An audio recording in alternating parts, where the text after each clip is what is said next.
Welcome, friends, to another exciting day of Let's Playing. Let's play Warlock.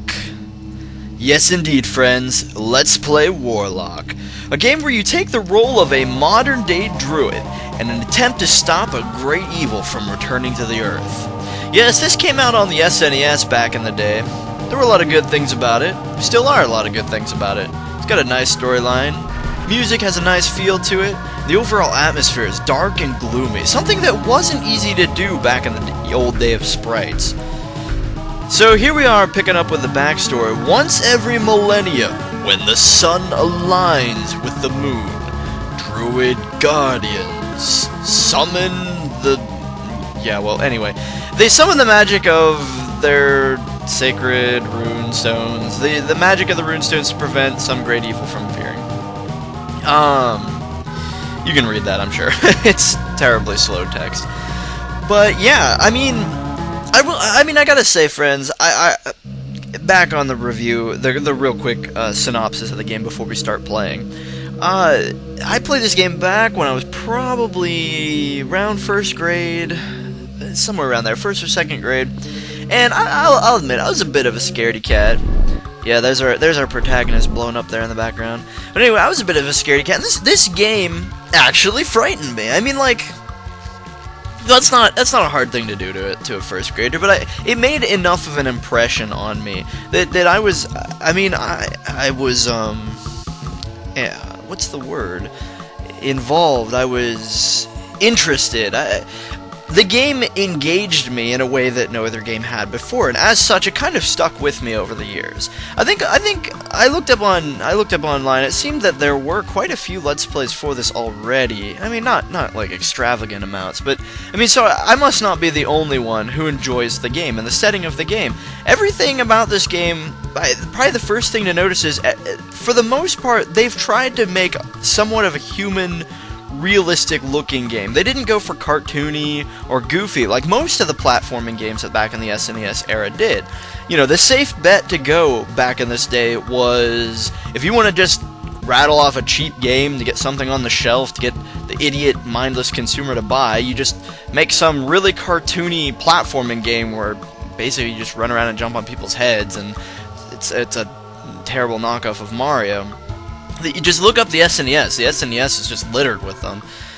But this game, however, when you play it, you realize that's not what they were going for. They were going for something new. They were going for something dark. Something that, even back in this day, would kind of leave you a little bit, just a little bit shadowy images in your mind. As well as they could do to... No, I don't really want to enter in a password. Anyway... That should, kick us back to the menu here. But anyway, we're gonna just jump right into the game. I mean, that's the storyline. There's not a whole lot of storyline, but then again, it's kind of a good thing, because the game doesn't get bogged down by it. There's not needless text. There's not constant babble. The game is what it is. Pick up and go. Anyway, you saw our druid friends gave us the floating orb that follows us. It allows us to attack things if we control our mind on it or whatever. We're going to be damaging these butterflies mainly because it'll drop a, for lack of a better word, it's a 1 life. It's a free up.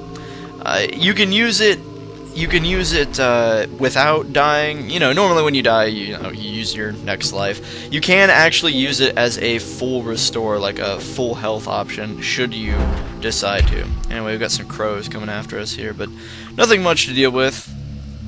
A couple of dogs. We're gonna leave them alone, mainly for the sake of my wife. She would hate me if she knew I was beating on the helpless dogs. Anyway, there's our protagonist, friends, already beating us to the punch. Our druid elders knew of the return of this beast, and yet were not able to stop him. So they have queried us.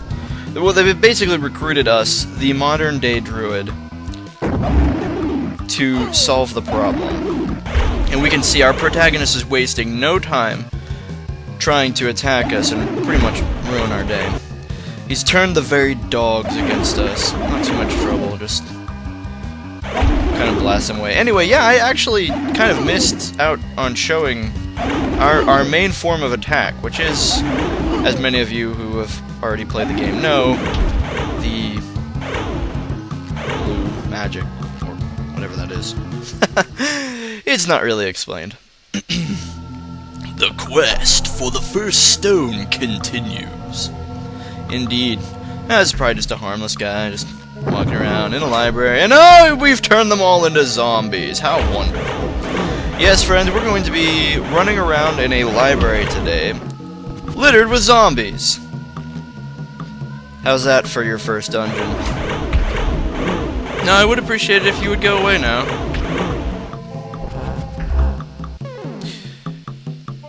At any rate, yes, there are multiple paths we can choose, but we're going to tactfully evade some of these guys. You can see we're picking up blue potions there. Blue potions will heal you, should we use them. They heal you a very minute amount. We're getting a little trapped here. Guys are kind of all over the place now. Yeah, I'm not interested in you today. I am interested in the potion next to you. Ow!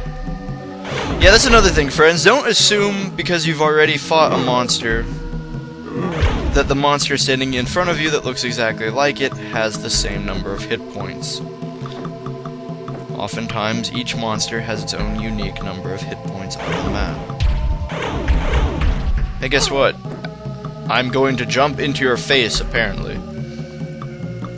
Meant to jump over him. Anyway, here we go with... Ow! Professor Von Lightning.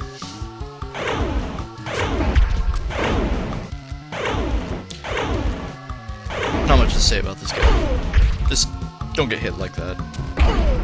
He's a pretty intimidating foe, really. You kind of get the feeling he's a druid from the past.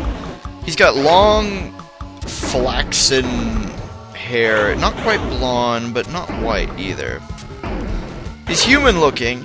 He's not fat. He's not demonic-looking. He looks like a normal person. And that, I think, is what is most intimidating about him. He isn't some creature from the netherworld, or at least not yet.